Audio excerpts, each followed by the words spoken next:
मन करे खाए के चाट चाउमीनिया, कुरकुर फुल्की मसालेदार पनिया, कुरकुर फुल्की मसालेदार पनिया।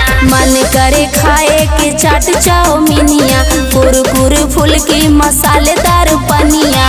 काहे ले आइला छोटही जलेबी, ए राजा फौरडिया हाथ तेरी के। अच्छा चटर पटर खैबू तब का तेरी के।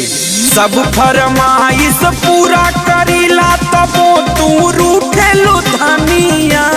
सब फरमाइश पूरा करीला तबो तू रूठेलु धनिया। कहबू जवन हम ओके ले आइब, एक बेरी हंसदाए रानिया। कहबू जवन हम ओके ले आइब, एक बेरी हंसदाए